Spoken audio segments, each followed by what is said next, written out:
북한에 억류됐던 한국계 미국인 3명이 북한에서 나와 미국으로 오고 있는 가운데 트럼프 대통령은 직접 마중 나가겠다고 밝혔습니다. 미군에 입대한 이민자 군인의 시민권 취득이 최근 급감한 것으로 밝혀졌습니다. 시민권 자녀들의 공공수혜 여부도 영주권 발급 제한 대상에 포함된 것으로 알려져 논란이 되고 있습니다. 도널드 트럼프 대통령이 전국의 900만 빈곤층 어린이가 혜택을 받고 있는 어린이 건강보험 예산을 대폭 삭감하겠다고 나섰습니다. 승객 153명을 태운 델타 항공 여객기가 덴버 국제공항에 착륙한 직후 조종석에서 연기가 나면서 승객들이 필사적으로 탈출하는 사고가 있었습니다. 이상은 이 시각 주요 뉴스입니다. 시청자 여러분 안녕하십니까? KBN 뉴스입니다. 북한에 억류돼 있던 한국계 미국인 3명이 북한에서 나와 미국으로 오고 있습니다. 트럼프 대통령은 직접 마중 나가겠다고 밝히고 북미 정상회담 장소는 앞으로 사흘 내로 발표하겠다고 말했습니다. 재한샘 기자의 보도입니다. 트럼프 대통령은 오늘 북미 정상회담의 장소와 일정이 정해졌다며 앞으로 사흘 안에 발표하겠다고 밝혔습니다. 트럼프 대통령이 비무장지대는 아니라고 직접 언급하면서 판문점과 함께 자주 거론되던 싱가포르이 유력한 회담 장소로 관측되고 있습니다. 한편 트럼프 대통령은 북한에 장기 억류 중이던 3명의 한국계 미국 국적자를 석방한 것에 대해서 김정은 국무위원장의 결정을 기쁘게 생각한다며 이번 석방이 앞으로 진행될 북미 회담에 큰 영향을 미칠 것이라고 말했습니다. 트럼프 대통령은 또 마이크 폼페오 장관과 함께 미 공군 757 전용기를 타고 귀국 중인 억류자 모두 건강한 상태이고 그들을 만나길 기대하고 있다며 펜스 부통령과 함께 내일 오전 2시 앤드루 공군기지에 도착 예정인 그들을 마중 나갈 것이라고 밝혔습니다. 북미 간 긴장이 완화되는 등 긍정적인 상황이지만 트럼프 대통령은 회담이 언제든지 무산될 수 있다고도 언급했습니다. 트럼프 대통령은 가까운 미래에 어떤 일이 일어날 것인지 그 누구도 알 수 없다며 하지만 회담이 성사된다면 그것은 아주 중요한 사건이 될 것이라고 말했습니다. KBN 뉴스 지한샘입니다. 미군에 입대한 이민자 군인의 시민권 취득이 최근 급감한 것으로 밝혀졌습니다. 입대자들에 대한 신원 조회 강화와 시민권 취득 조건이 까다로워졌기 때문입니다. 지난해 제임스 매티스 국방장관이 비시민권 입대자의 신원 조회와 시민권 취득 조건을 강화하라는 지침을 내린 후 이민자 군인의 시민권 신청과 취득이 크게 감소했다고 밀리터리 타임즈가 보도했습니다. 매티스 장관은 지난해 10월 비시민권 입대자에 대해 별도의 추가 신원 조회를 실시하고 시민권 신청에 필요한 복무 자격을 갖출 때까지 소요되는 기간도 최소한 180일 이상으로 늘리는 지침을 내렸습니다. 이에 따라 전 회계년도 4분기에 2,123건이었던 이민자 군인의 시민권 취득이 올해 1분기에는 65% 감소한 755건으로 크게 줄었습니다. 시민권을 신청한 이민자 군인도 전 회계년도 4분기에는 3,132명에 이르렀으나 현 회계년도 1분기에는 1,069명으로 66% 감소했습니다. 이처럼 이민자 군인의 시민권 취득이 급감한 원인은 추가된 신원조회로 입대 자격이 안 되거나 신원조회를 우려해 군대에 지원하는 이민자가 줄어들었고 시민권 신청까지 최소한 180일 이상 복무하도록 신청 자격을 강화했기 때문입니다. 이와 함께 이민서비스국이 더 이상 국방부가 제출하는 시민권 신청 장병의 제출 지문을 인정하지 않기로 함에 따라 이민자 군인들에게는 큰 장애 요인이 되고 있습니다. 한편 이미 접수된 이민자 군인의 시민권 신청에 대한 승인 비율은 지난 회계년도에 비해 크게 변하지 않은 것으로 전해졌습니다. 트럼프 행정부가 공공 혜택을 받은 영주권 신청자들의 영주권 발급을 제한하는 행정명령을 앞두고 있는 가운데 시민권 자녀들의 수혜 여부도 제한 대상에 포함시킨 것으로 알려져 논란이 되고 있습니다. 트럼프 행정부가 공공 혜택을 받은 전력이 있는 이민자들에 대한 영주권 발급 제한과 함께 이민자의 시민권 자녀들의 수혜 여부도 제한 대상에 포함시킨 것으로 알려졌습니다.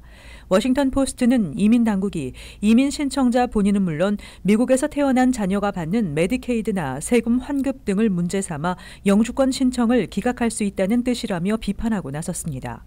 현행 이민법은 외국인들과 영주권 취득 5년 이하 이민자가 정부의 공공 혜택을 이용하게 되면 생활 보호자로 간주돼 미국 입국이나 비자 및 영주권 취득 등 이민 자격을 박탈당하고 심지어 추방될 수 있도록 하고 있습니다. 다만 현행법상 정부의 공공 혜택은 연방정부의 생계보조금, SSI와 빈곤층 현금 지원, 주정부의 일반 보조금 등 현금 보조를 받았을 경우에만 해당됩니다. 그러나 트럼프 정부가 추진하고 있는 행정명령에 따르면 앞으로는 메디케이드, 아동건강보험 프로그램, 푸드스탬프, 저소득층 아파트 지원, 저소득층 난방비 지원 등 비현금 지원을 받았을 경우에도 영주권과 비이민비자 신청을 거절할 수 있도록 하고 있습니다. 행정명령은 또 공공 혜택을 받을 가능성이 높은 영주권자와 비이민 신청자들에게 최소 $10,000의 현금 본드를 납부하도록 했습니다. 도널드 트럼프 대통령이 전국의 900만 빈곤층 어린이가 혜택을 받고 있는 어린이 건강보험 예산을 대폭 삭감하겠다고 나서 논란이 되고 있습니다. 트럼프 대통령은 어제 연방의회에 $70억 달러의 어린이 건강보험 관련 예산을 포함한 $150억 달러 규모의 연방정부 예산 감축안을 제출했다고 워싱턴 포스트 등이 보도했습니다. 이번 감축안은 1조 3천억 달러 규모의 연방정부 일괄 세출안에서 불필요한 지출을 줄이겠다는 방안인데 감축안의 절반이 어린이 보험 관련 예산이 차지하고 있어 논란이 되고 있습니다. 어린이 건강보험은 메디케이드 혜택을 받기에는 소득이 많지만 직장에서 가족 건강보험 혜택을 받지 못하는 가정의 어린이들이 가입할 수 있는 정부 지원 보험입니다. 전국의 어린이 건강보험 수혜자는 약 900만 명으로 상당수가 빈곤층이며 가정소득 수준에 맞춰 보험료가 정해집니다. 공화당 측은 이번 감축안으로 인한 어린이 건강보험 프로그램 운영에는 전혀 지장이 없을 것이라고 주장하고 있으며 민주당 의원들은 공화당 측이 사실상 어린이 건강보험 프로그램 축소에 나선 것이라며 비판했습니다. 이번 예산 감축안은 하원 통과 가능성이 높지만 상원에서는 중도 성향의 공화당 의원들이 반대할 가능성도 높아 연방의회 승인 여부는 불투명합니다. 스캇 스트링거 뉴욕시 감사원장이 2019 회계년도 시정부 지출 예산안이 과도하게 책정돼 심각한 예산 낭비가 우려된다고 지적했습니다. 스트링거 감사원장은 빌 드블라지오 뉴욕시장과 시의회가 발표한 지출 예산안은 전년보다 10억에서 30억 달러 늘어났다며 현재 시정부는 구체적인 계획 없이 지출을 함부로 늘리고 있다고 밝히고 특히 교사 확충이나 교육 서비스 개선에 사용돼야 할 교육청 예산의 24%가 인건비 등 행정 운영에 사용되고 있다고 지적했습니다. 시의회는 저소득층을 위한 반값 메트로카드 지원과 중산층 재산세 400만 달러 환급 등을 담은 887억 달러 규모의 예산안을, 시장은 노숙자 쉘터 지원금 확대 등 890억 달러의 예산안을 발표한 바 있습니다. 한편 시의회는 오는 6월 30일 2019 회계년도 예산을 위한 협상 마감일을 앞두고 시의회와 드블라지오 시장이 발표한 각각의 예산안 합의 절차를 시작했습니다.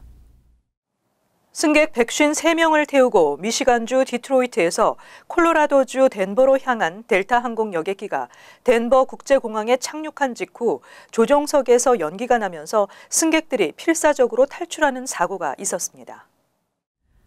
어제 오후 8시 10분쯤 덴버 국제공항 활주로에 도착한 델타항공 1854편 MD-90 항공기는 게이트로 향하려던 순간 조종석에서 연기를 내뿜었고 기내로 연기가 스며들었습니다.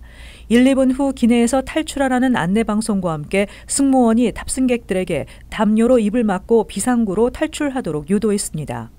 비상구가 열리자 승객들은 불시착 시 사용하는 슬라이드를 타고 내려와 항공기 날개 쪽으로 피신했고 대피 과정에서 찰과상을 입는 등 부상자가 발생해 인근 병원으로 옮겨졌습니다. 항공사 측은 연기 흡입으로 인한 환자는 발생하지 않았다고 발표했습니다. 델타항공은 승객과 승무원의 안전이 최우선이라며 사과 성명을 발표했으며 공항 당국과 항공사 측은 사고 원인을 조사하고 있습니다.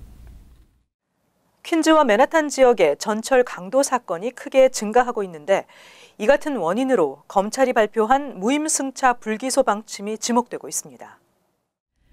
지난 1월부터 4월 퀸즈 지역 전철 안에서 총 26건의 강도 사건이 발생해 전년도 같은 기간에 17건에 비해 53% 증가했다고 데일리 뉴스가 어제 보도했습니다. 맨하탄에서도 올해 전철 내 강도 사건은 54건으로 전년에 비해 54% 증가했으며 뉴욕시 전체로는 17%의 강도 사건 증가율을 보였습니다. 그러나 전체 전철 범죄는 8% 감소했으며 살인, 성폭행, 총격 등은 한 건도 발생하지 않았습니다. 이에 대해 지난 2월 발표된 퀸즈와 맨하탄 검찰의 무임승차범 불기소 방침에 따라 전반적인 경찰의 단속 활동이 약화됐고 결국 강도 범죄의 증가로 이어진 것이라는 분석이 나오고 있습니다. 올해 들어 퀸즈 지역의 무임승차 체포는 53%, 소환장 발부는 10% 감소했으며 맨하탄도 무임승차 체포가 62% 감소했습니다. 한편 맨하탄 검찰 데니 프로스트 대변인은 무임승차 불기소 결정이 강도 사건 증가로 이어졌다는 분석에 반박하며 전철 내 전체 범죄가 줄어든 사실을 강조했습니다. 미 전역에서 워킹맘이 살기 좋은 주 탑 10에 뉴욕과 뉴저지, 커네티컷 등 트라이스테이트 지역이 포함됐습니다. 금융정보업체 월렛허브가 육아 및 일과 생활의 균형성, 전문직 취업 기회 등 3가지 항목과 남녀 간 급여 차이, 자녀 양육 비용 등 15가지를 세부 항목별로 나누어 워킹맘이 살기 좋은 주를 조사했습니다. 조사 결과 버먼트주가 가장 높은 점수를 받아 1위에 올랐고 트라이스테이트 지역 중에는 커네티컷주가 5위, 뉴저지주는 7위, 뉴욕은 10위를 기록했습니다. 뉴욕주는 데이케어 시스템이 전국에서 가장 좋은 주로 조사된 반면 교육 비용 지출이 가장 많은 주 4위로 나타났습니다. 워킹맘이 살기 좋은 주 탑 10 안에는 미네소타가 2위, 매사추세츠 3위, 워싱턴 DC 4위, 로드아일랜드 6위, 메인 7위, 델라웨어 9위 등으로 나타났습니다. 한편 워킹맘이 살기 나쁜 최악의 주로 아이다호주가 최저 점수를 받았으며 그 다음이 루이지애나와 엘라바마 순으로 기록됐습니다.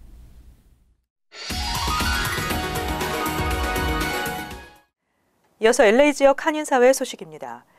LA 한인타운 노숙자 쉘터 문제와 관련해 한인 데이빗 류 LA시 의원이 처음으로 입을 열었습니다. 데이빗 류 의원은 오늘 MBC 아메리카와의 인터뷰에서 LA 한인타운 노숙자 쉘터 설립과 관련해 한인 커뮤니티가 크게 반발하고 있는 것을 잘 알고 있다며 에릭 가세티 시장과 허브 웨슨 시 의장에게 한인들의 의견을 지속적으로 전달하고 좋은 해결책을 만들 수 있도록 노력할 것이라고 말했습니다. 우리 Council President Herb Wesson, 코리아타운 당론자 City 10 하고 우리 LA City Mayor Eric Garcetti하고 대화하면서 어떻게 우리 한인 커뮤니티를 더 engage 시키면서 we must first listen to the community and 앞으로 가면서 이걸 어떻게 좋게 해결할 수 있게 노력하고 있습니다. 한편 LA 한인타운 노숙자 쉘터 논란과 관련해 현재 한인사회에서는 LA시의 유일한 한인 정치인인 데이빗 류 시 의원이 적극적으로 나서야 한다는 목소리가 높아지고 있으며 로라 전 LA 한인 회장 역시 데이빗 류 의원이 힘을 실어줄 것을 호소하기도 했습니다. 한국과 캘리포니아주 사이에 운전 면허를 서로 인정하자는 내용의 법안이 주 상원을 통과했습니다. 앤소니 포르탄티노 주 상원 의원은 한국과 캘리포니아주 사이에 운전면허를 상호 인정하는 내용의 법안 SB 1360이 어제 주 상원 재정위원회를 통과했다고 밝혔습니다. 이에 따라 관련 법안은 주 상원 본회의에서 표결을 거칠 예정입니다. 한편 앤소니 포르탄티노 주 상원 의원이 발의한 SB 1360은 한국 운전면허를 소지한 캘리포니아 주민에 대해 거주 증명 등 일정 서류만 갖추면 주행시험을 보지 않고도 비상업용 운전면허를 발급하는 내용을 골자로 하고 있습니다. 이어서 간추린 소식입니다. 연방거래위원회가 운영하는 두나콜 레지스트리에 전화번호가 등록돼 있음에도 디시 네트워크로부터 마케팅 전화를 받았을 경우 피해 보상금을 받을 수 있다고 USA 투데이가 보도했습니다. 북가주 연방법원은 위성TV 제공업체 디시 네트워크의 마케팅 전화에 대한 소송에 배상 판결을 내렸습니다. 개인당 받을 수 있는 금액은 $1,200입니다. 뉴욕주 상원이 유통기한이 지난 의약품 수거 관련 법안 2개를 통과시켰습니다. 보건국이 주 전역 의약품 폐기 장소를 온라인상에 공개하는 법안과 의약품 제조사와 체인 약국들이 의약품 수거 프로그램을 실시하는 법안입니다. 캠프해넌 의원은 많은 시민들이 유통기한이 지난 의약품을 처리하는 방법을 모르고 있으며 함부로 버려지는 약들이 환경을 오염시키는 만큼 약품 수거 제도를 마련하는 것이 시급하다고 밝혔습니다. 나소 카운티 의회는 담배 제품 구입 가능 연령을 현재의 18세에서 21세 이상으로 바꾸는 조례안을 각각 만장일치로 통과시켰습니다. 이 조례안은 과거에도 여러 차례 민주당 의원들이 상정했지만 공화당이 다수인 의회에서 통과에 실패했었는데 이번에는 공화당에서도 지지하겠다고 밝히고 있어 본회의에서도 통과될 것이 확실시되고 있습니다. 올해 내셔널 메릿 일반 장학생에 뉴욕, 뉴저지를 포함한 동북부 7개 주에서 한인 고교생 26명이 선정돼 1인당 $2,500의 장학금을 지급받게 됐습니다. 이들은 장학금을 신청한 15,000명과 함께 성적과 표준 시험 점수, 리더십과 커뮤니티 활동, 에세이 등 장학위원회의 심사를 거쳐 선정됐습니다. 장학생들은 입학 예정인 대학으로부터 최대 4년 동안 $500에서 $2,000의 장학금을 지급받게 됩니다.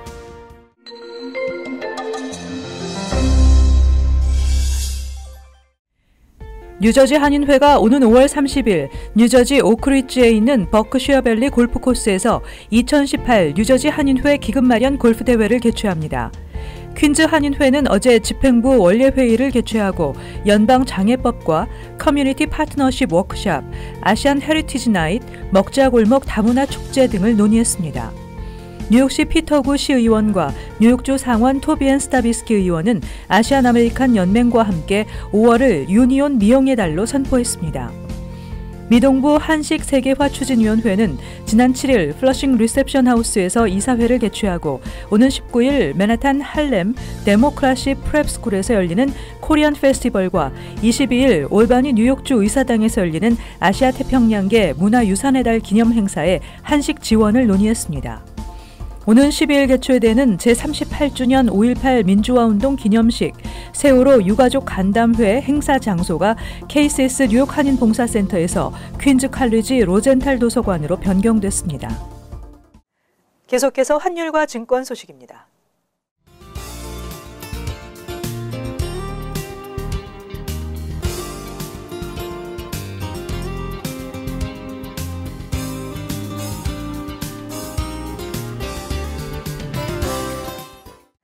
끝으로 날씨 전해드립니다.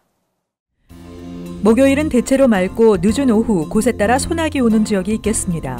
낮 최고 기온은 72도, 섭씨 영상 22도, 밤 최저 기온은 56도, 섭씨 영상 13도 예상됩니다. 금요일은 대체로 맑겠습니다. 토요일 대체로 흐리고 오후에 비가 예상됩니다. 이상으로 KBN 뉴스를 마칩니다. 시청해주신 여러분 고맙습니다.